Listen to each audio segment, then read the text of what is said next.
Well, David, thanks for joining us this morning. It's time to look ahead to the new season and to the summer as well. You must be very pleased with the way that last season ended and the way that we avoided relegation. It was quite a turnaround from January onwards. Yeah, morning everybody. Yes, very relieving end of the season, I have to say. It's been a very challenging and traumatic season from everybody's perspective, very stressful for everybody involved, and it's something we don't want to go through again. To answer the question around how pleased I am, I'm absolutely delighted. It was vital that we stayed in this league, and I think the turnaround in performances since Steve and Terry came in has been fantastic. And Steve's been very, very clear about what he wanted. I remember sitting talking to him before he accepted the position in the house about where he thought we would be, what we needed to do. And we were talking at the time, we're going to win, every other game needs to be won, but it can be done. There's some good players in the squad, but we need to strengthen in certain areas. What's impressed me about Steve is he's incredibly calm. Never seems to get flustered, knows what he wants to do. And the players also are buying into what he's telling them. He's clearly strengthened the squad. If you look at what he brought in, all the players he brought in have hit the ground running and been a major part of that turnaround from stability in net, the left back position to the 10 and centre forward. It's just been fantastic, and full credit to Steve and Terry and Terry's his analysis of the game. He's at it all the time, looking at notes during the game, understands how the opposition play, understands how we're going to play, what we're going to do when we've got the ball, we haven't got the ball, and all that good stuff around. Looking at the opposition weaknesses. Working with Alex, the analyst, to exploit those, identify where we think we can get at the opposition. So that's working very well as well. So yeah, they've been very, very good as a pair, and I'm delighted that we got through it in the end. But just onto the point about how we got into this situation. Interviewing is one of the hardest things to do in any profession. People can interview very, very well. They can impress boards, they can impress panels. But it's actually the results that they produce that dictate how good they are in the role. And unfortunately, we got some things wrong this season, and I want to make sure we don't replicate those mistakes in coming seasons. I'll be sitting down with what I've written a full paper on what I think went right, what I think went wrong, and lessons we need to learn, and some pointers for the future. And the main board is sitting down to review those issues. And then we'll discuss them with the supporters group board in an open forum to clearly understand, where we are, what we've learned, what we need to do, and also some challenging issues for the future. I'm going to question a number of things that may be uncomfortable territory, but ultimately we have to do the right things for the football club. And I certainly do not want to go through what we've been through this season. The day job is very, very busy. I'm flying all around the world. It's 24/7 without Darlington Football Club. And then when you add on the stresses of how do we get out of the mess we're in? How do we avoid the relegation? What are the impacts, the financial impacts of relegation, the financial impacts on a new ground, the whole thing? It adds a level of stress that is just unacceptable and puts everybody involved through a very difficult time. We cannot go through that again. So, as I say, full end of season review, and then we'll move forward with hopefully some positive changes in place. It's that time of year now when every team is looking at players, and there are a few players' names being banded around which we can't repeat here. But are you encouraged by some of the names that we're looking at so far?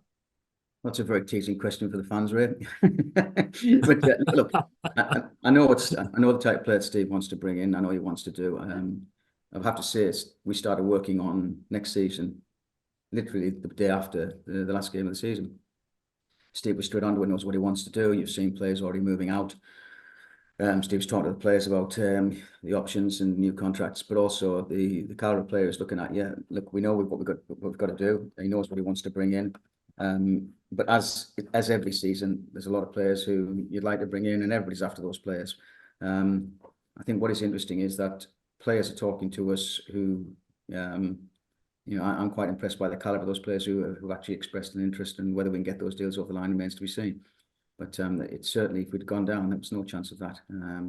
So staying up was vital, and now we look to build because Steve wants promotion. I just want to put one of these myths to bed. I've seen on some of the social media pages, or the board didn't back Alan at the time. This, that, and that wasn't the case. I want promotion every season, and if we end up fourth bottom in the National League, it's a successful season until we have the finance behind us. We have to look to go up. We will always look to gain promotion. Otherwise, if we're sitting and saying, actually, no, we don't want to get promotion, well, actually, you've got the wrong chairman here and I'll be off elsewhere. That's not me. That's not what this board's about. We want to get promotion, and I want to backstage to do that. We then got to work out how we manage in the league above with the budgets, etc., etc. But that's a challenge you've got to look at. We have to continue to progress and move up that pyramid. How important then will the fans' contributions be to boost the budget? We raised a huge amount last year, £161,000. If we want to push for promotion, push for the playoffs, how important are those contributions going to be now?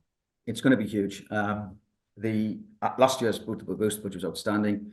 I think Steve and Terry have shown what is capable, and I'd love to give Steve a very competitive. We've got a competitive budget, but I'd love to give him more. The more that comes in through boost the budget, the more Steve can work with that money.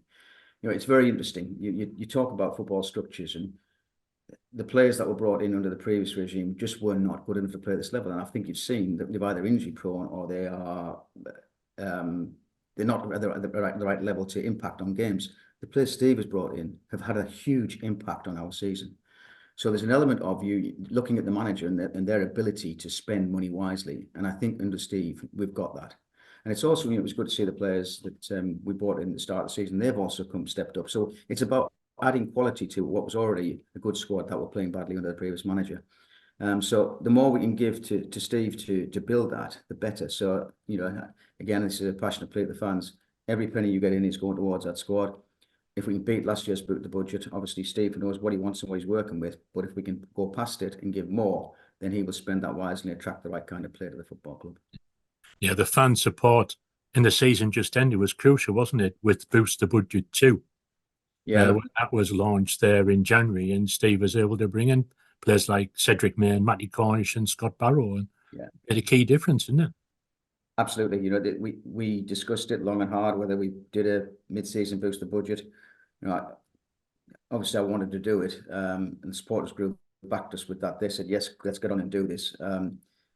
It was just to give us that fighting chance, but I know how difficult it is in the current environment. I appreciate things easing a little bit now with interest rates, etc. But it was a very, very tough ask. But that money that was produced in the January boost the budget gave Steve the opportunity to bring the players, and that changed the season. So you can see the immediate impact. And let's be honest, Steve spent that wisely. We didn't spend it all. It was just there was a slight underspend on it, which goes into this year's budget, but not a huge amount. But ultimately, he spent it wisely on the players, and brought players in to give us cover, etc., as well to support the squad. So I think I'm very confident that money that goes into Steve knows what he wants, Terry knows what they want, they know the footballers, and it's a mixture and blend of footballers, some experience and some others that we're identifying that could play at this level who aren't currently at this level. So it's going to be an interesting close season while the team work together on putting together a very competitive squad for next year. Yeah. What's the target you've set, and what's the figure you're hoping for? I asked you this last year. Well, look, I wanted more, anything more than the 1.6 last year would be fantastic. To be honest, I think people see in the accounts that we've been hitting around about the 400,000 on the budget, playing budget. If we could push that to 430, which would mean probably the 25-30K coming from boost the budget, that'd be fantastic. But that's I'm not, it's down to fans. I know it's their hard-earned cash, but sitting with 430, I think, it gives us a very, very competitive playing squad for next season. So let's just hope, David, we're successful next season. It's one thing I must ask here, the fans will be wondering, any progress on the ground? Yeah, look, I spoke a little bit about this about the AGM. There's 2 or 3 things have happened. One of the sites we were looking at, the land was actually purchased by a company. The company we were talking to about purchasing the land didn't get it. It's gone to a company called Satnam based down in Cheltenham, and that was on one of the sites. The other site is still available, but there's also a third option as well, and we do have a 4th option which we're looking through. It's been interesting because you've got to look at the deliverability of the projects. One, from a financial perspective, we have schemes drawn out. We know what the schemes look like. You've then got to look at the non-football income that comes in to support those schemes to attract the developer, and that's where you start to look at how long to get that deliverability. What about the service links to be put in there? What about roads and access? So a lot of capital costs there. That would have to be down to some of the developers, the developer's position, because we can't afford to pay for that. So it's quite complex. It's still ongoing, obviously. It's frustrating for me. The biggest risk problem we've got is I don't have the time. but I'm doing it when I can. I have to be honest, I backed off a little bit as we were fighting a relegation battle. Conversations were still ongoing, but I wasn't pushing as fast as I could because ultimately I'm not going to commit to something if we've been playing in the league below. So now I'm back on. I've got further meetings planned in the coming weeks. I'm getting inquiries from people about, well, you know, where are we with this? Where are we with that? We'll pick it up again and start moving it forward. I've also spoke to the board about how other individuals need to, and you know, there's volunteers stepping forward to help me with it. It can't just sit on my shoulders. My time's extremely busy at the moment. I'm barely finding time to see the family, let alone do anything else with my travel, international travel all over the world at the moment. So we're going to have to have some subcommittees established to help with the development of that, so it doesn't just wait while I'm back before it moves on again. We have to have people working on this 24/7, well, not 24/7, but certainly every week. The things that happen done from week to week because I simply haven't got time to get to them, and that's not acceptable. This, you know, this role, my role, really needs to be full time. I've said this before to the club. We haven't got that luxury at the moment. I thought I would have been out of the business I'm in now, but it's going to, with the current economic climate and all, you know, the exchange in government administration, etc., this year potentially. It probably extends my period with my current employer for at least 2 years. So you know, that's a weakness this club has. We'll talk about that when the boards sit together. I'm very happy to continue and support the club. I love doing what I'm doing with the club, but the club is suffering because they're not getting my full-time attention. This needs to be a full-time role. I'm very happy to help them, for others to step in and help and support, and the board of directors, the supporters group, are stepping up to say they'll do this. But we need, you know, we do suffer from the chief exec not being full-time. I'll be very honest with that. I should be out doing the networking I do within the political circles that I do. I don't know whether you noticed, but we actually got a mention in the House of Parliament midweek around the football, Darlington Football Club, and got a mention in it. Peter Gibson was very passionate about supporting the football bill and helping Darlington Football Club. So this is the kind of networking we need to be doing. I've actually been speaking with the Labour government, with Lord Blunkett, David Blunkett in the House of Lords, around the football bill and fair game and stuff like that, and also supporting you know, further great distribution of wealth amongst all of the pyramid system. There's a lot of networking that needs to be done. And if we don't get the benefit, we get it when I get around to doing it. But that's one thing I'll debate with them. That's a point for discussion with the boards, with the main board and with the supporters group board, about how we fill the gaps so people are picking up issues on a week-to-week basis. But unfortunately, at some of the issues, it's down to relationships at government and ministerial level, and also within, you know, councils and politicians, etc. It's down to relationships that people established over years. So it sometimes is difficult for other individuals to step into that when they've got no prior working history together. That's why your chairman needs to be full-time, working these doors, doing these lunches, meeting the people, influencing and shaping the future. So that's an area we'll be discussing. Yeah, so that's something that you're going to address through the summer and with other club officials and volunteers. Absolutely. One thing I must ask you as well is there's been quite a debate over the last week or so about FA Cup replays being abolished in the competition proper. We've come out and said we would love them to continue for financial reasons and also the glamour of the cup. It would be a big shame if these replays are discontinued. Yeah, and this is a very interesting one. For me, FA Cup replays have to stay in. It's everything you've talked about, Ray. And we've been through those fantastic nights and also the revenue streams that are generated through it. The National League's position is that there will be greater distribution coming from the FA to all clubs and not just those who get the replays. It's not all about the money, and that's not what I want to see. I've been working very closely with Fair Game. I've got a call on Monday evening, and actually Andy Burnham's joining that call. Mark Pius is on that call, where we are discussing how we can lobby again. Again, this is also being support that's been raised in the House with the House of Parliament as well, and the House of Lords as well. So huge national outcry on this. Whether that can be turned around, I don't know, but it's certainly that the Premier League are pushing it, the FA are pushing it. Yeah, but there's a lot of backlash throughout the Football League and National League North and South around, you know, our preferred choice on this. It's not just all about the money. It's the excitement, the impact on community, everybody getting involved around an FA Cup run. It's fantastic. But yeah, it's a difficult one. I hope they'll reverse the decision, but sometimes you know, I'm being very honest, dealing with the FA and things like that can be very difficult at times. I'm being very polite and very professional if I can, but I think we've got a politically lobbying. Let's say I've got a call on Monday evening at 6 o'clock with the chairman of many football clubs in the Football League and National League North and South, supported by politicians, etc., to see how we can effectively lobby. One of the newspaper articles that came out, start coming out today around it, is about the money. It's not about just about the money. It's about the history and heritage of the football. The FA Cup, and the magic that brings with it. So I'd love to see it reversed, but let's see. Yeah.